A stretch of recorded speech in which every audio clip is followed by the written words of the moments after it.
नमस्कार मित्रांनो, स्वागत आहे आपले अर्थशेती या यूट्यूब चॅनलमध्ये, जिथे आपण आज रब्बी हंगामातील सगळ्यात महत्त्वाचे पीक म्हणजे हरभराचे जर उत्पादन वाढ करायची असेल तर त्यामध्ये सगळ्यात महत्त्वाचा भाग असतो तो म्हणजे आपल्या कुठले बियाणे आपण निवडतोय यावर.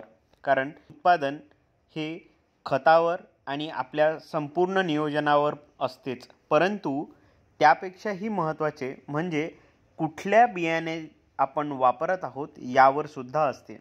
त्यामुळेच आपण आज हरभऱ्याचे विविध बियाणे आणि त्यांची उत्पादन क्षमता ही बघूया.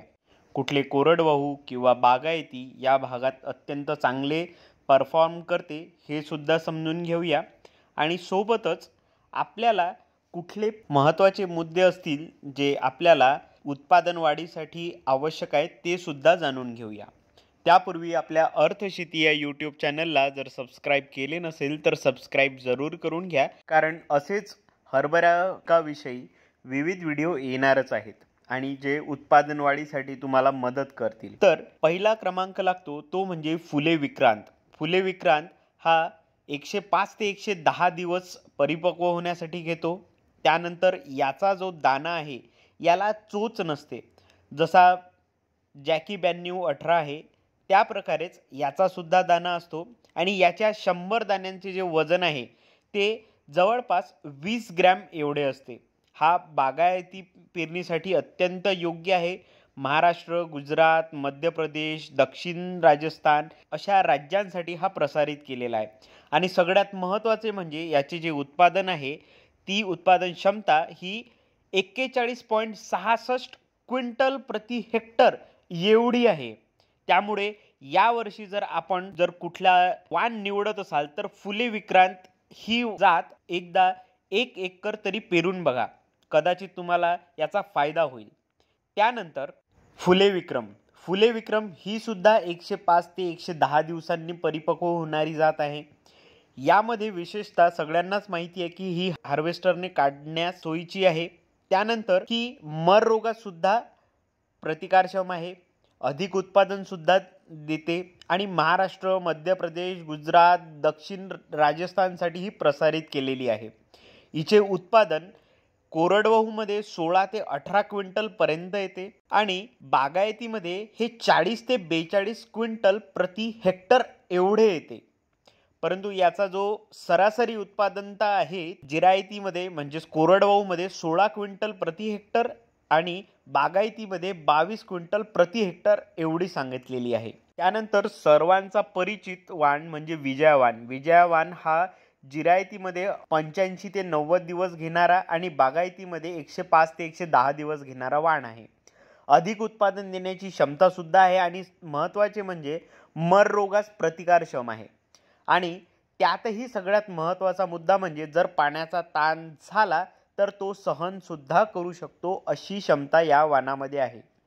जिरायती बागायती भागात आणि उशिरा जर पेरणी होत असेल तर हा वाण अत्यंत योग्य आहे. त्यानंतर हा मध्य प्रदेश, महाराष्ट्र आणि गुजरात अशा राज्यांसाठी हा प्रसारित केलेला आहे. त्यानंतर याची जी उत्पादन क्षमता आहे ती जवळपास 14 क्विंटल प्रति हेक्टर एवढी आहे आणि बागायतीमध्ये ही 23 ते 25 क्विंटल प्रति हेक्टर एवढी आहे. जर उशिरा पेरणी झालीच तर याचे जे उत्पादन आहे ते थोडे घटू शकते. त्यामुळे कुठलेच हरभऱ्याचे वाण हे उशिरा पेरणी होऊ देऊ नका, जमेस्तोवर उशिरा पेरणी होऊ देऊ नका. त्यानंतर सगळ्यात जास्त उत्पादन देणारे वाण जे विदर्भामध्ये प्रसारित केले गेलेले होते ते म्हणजे जॅकी 9218.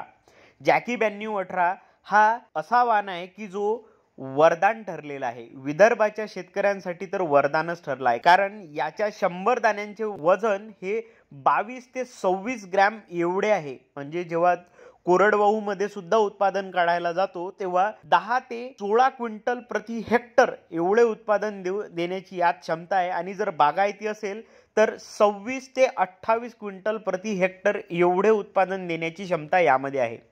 आणि सगळ्यात महत्त्वाचे म्हणजे मर रोगास प्रतिकारक्षम आहे. त्यामुळे ही विदर्भामध्ये तरी सगळ्यात लोकप्रिय अशी जात आहे. यानंतर येते ते म्हणजे फुले विश्वराज. फुले विश्वराज हे 95 ते 105 दिवसात परिपक्व होणारे वाण आहे। याचा रंग हा पिवळसर तांबूस रंगाचा असतो। मध्यम दाणे आहेत। 100 ग्रॅमचे वजन हे 22 ग्रॅम एवढे आहे आणि जिरायती पेरणीसाठी योग्य आहे। ज्याही शेतकऱ्यांकडे पाण्याची व्यवस्था नाही आहे त्यांनी फुले विश्वराज हा डोळे बंद करून पेरणी करावा। त्यानंतर हा मर रोगासुद्धा प्रतिकारक्षम आहे आणि सगळ्यात महत्त्वाचे म्हणजे पश्चिम महाराष्ट्रासाठी याला प्रसारित केलेले आहे। त्यानंतर सगळ्यात महत्त्वाचा प्रश्न येतो तो म्हणजे उत्पादन केवढे आहे। उत्पादन याचे प्रायोगिक तत्वावर 28 ते 29 क्विंटल आहे, परंतु सरासरी 15 ते 16 क्विंटल प्रति हेक्टर एवढे नमूद केलेले आहे। यानंतर दिग्विजय वाण। दिग्विजय वाण हा 110 ते 115 दिवस घेणारा वाण आहे। ज्यांच्या इथे वन्य प्राण्यांचा त्रास असेल अशा शेतकऱ्यांनी अगोदर तर व्यवस्था अशी करून घ्यावी की कुठलेच वन्यजीव हे आपल्या शेतात येणार नाही, कारण की याचा कालावधी जास्त असल्यामुळे हिरवेगार झाड हे खूप वेळपर्यंत राहते, त्यामुळे आपल्या इथे जे वन्यजीव आहे ते येण्याची दाट शक्यता राहते। आता महत्त्वाचे हे समजून घेऊया की याचे प्रमुख वैशिष्ट्य काय आहे।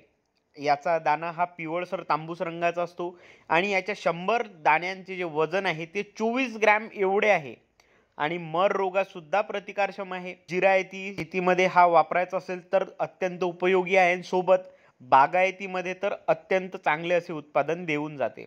याचे जे उत्पादन क्षमता आहे ती 14 क्विंटल प्रति हेक्टर एवढी नमूद केलेली आहे आणि बागायतीमध्ये 23 क्विंटल प्रति हेक्टर एवढी नमूद केलेली आहे। यानंतर मराठवाड्यासाठी BDNG 797 हा वाण आहे। हा वाण मर रोगासाठी प्रतिकारक्षम आहे। याचे मध्यम आकाराचे दाणे असतात आणि याच्या 100 दाण्याचे वजन हे 18 ते 20 ग्रॅम एवढे नमूद केलेले आहे। यानंतर जर पावसाची कमतरता झाली तर हे वाण अतिशय योग्य असे वाण निवडलेले राहील।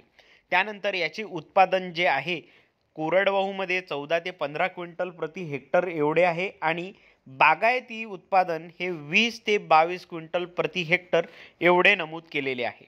यानंतर सगळ्यात महत्त्वाचा मुद्दा म्हणजे मर रोग नियंत्रण। मर रोग नियंत्रण यावर्षी आपल्याला मोठ्या प्रमाणात ट्रायकोडर्माच्या साह्याने करायचे आहे।